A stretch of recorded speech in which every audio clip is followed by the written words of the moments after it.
wal asri innal insana lafi khusrin illa alladhina amanu wa amilus salihati wa tawasau bil haq.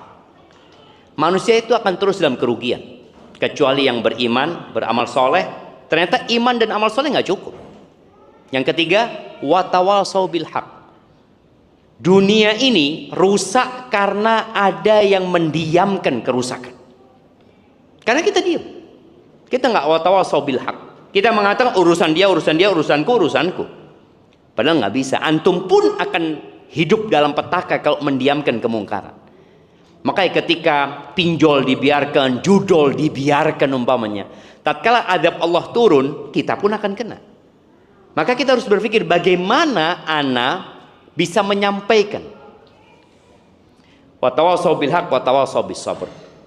Yang pertama, menyampaikan kepada orang yang lebih tua atau menyampaikan kepada orang yang di atas kita secara jabatan, maka kita sebelum menyampaikan hendaklah kita berdoa. Doakan orang itu semoga dapat hidayah. Karena yang bisa merubah dia hanya Allah Azza wa Jalla. Yang kedua, perlu adab dan etika. Boleh jadi kita nggak ngomong, tapi kita memberikan contoh. Umpamanya orang tua kita, jangan bicara di tempat kerja, orang tua kita sendiri. Kadang-kadang orang tua kita diajak sholat ke masjid nggak mau gitu. Padahal udah tahu sama hadisnya, udah tahu dengan fadilahnya.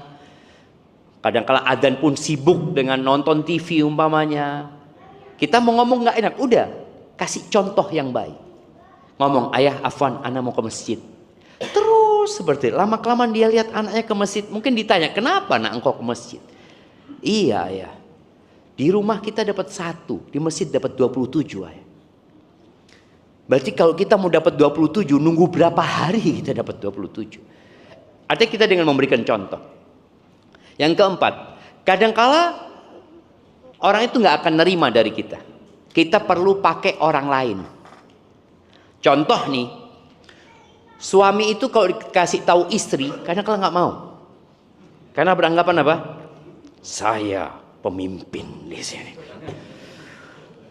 Ada seorang sahabat, tadi kan tanya bagaimana kehidupan dulu di masa Rasul sallallahu alaihi wasallam. Ada sahabat yang suaminya itu mau ngasih hibah kepada salah satu anaknya. Jadi nggak semua anaknya dikasih. Maka kata istri, bang, kalau engkau mau kasih kepada dia, nggak apa-apa, tapi tolong yang jadi saksi Rasulullah SAW. Maksudnya dia supaya dapat nasihat dari Rasulullah SAW. Jadi istri harus pintar-pintar juga. Nggak perlu debat panjang-panjang. Tapi coba tanya sama ustadz. Akhirnya datang nih sahabat kepada Rasulullah SAW. Ya Rasulullah, aku itu ingin ngasih hibah kepada anakku ini. Tapi ibunya nggak mau kecuali engkau jadi saksi. Apa kata Nabi SAW? Akulla waladika nahalta? Apakah semua anakmu engkau kasih hibah? Enggak ya Rasulullah. Maka kata Nabi SAW, apakah engkau ingin semuanya berbakti kepadamu sama? Iya ya Rasulullah. Maka engkau jangan lakukan ini. Ini pilih kasih. Aku nggak akan jadi saksi atas sebuah kezaliman. Jadi salah satu caranya tadi, orang lain. Pakai orang lain. Soalnya kalau kita ngasih tahu kayaknya nggak masuk anak. Mau bos ini dekat sama fulan, ngomong sama fulan. Tolonglah sampaikan kepada fulan gitu loh. Itu termasuk cara. Tapi kalau nggak ada cara, ya nggak ada masalah kita ngomong.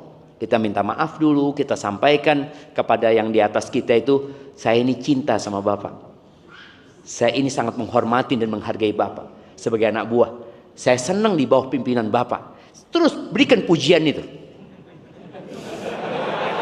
Loh, betul jamaah. Nabi SAW itu kalau mau ngasih nasihat kepada beberapa sahabat, apa kata beliau? Wallahi inni uhibbuka. Demi Allah aku cinta kepadamu. Bukan, Pak, demi Allah saya benci sama Bapak. Ya nggak didengerin antum jamaah. Kita mau ngasih nasihat atas dasar cinta kita sebagai seorang muslim. Maka kita katakan, kalau kita nggak cinta kita biarin. Tapi karena cinta kita kasih tahu. Maka sampaikan dengan tadi ucapan muqaddimah seperti itu. Dan sampaikan juga, maaf Pak, saya ini masih tingkat dalam taraf belajar, tapi yang saya tahu kayaknya yang seperti ini nggak boleh Pak. Wallahu a'lam bishawab ya. Mungkin bisa ditanyakan kepada yang lebih berilmu. Jadi kita nggak perlu debat.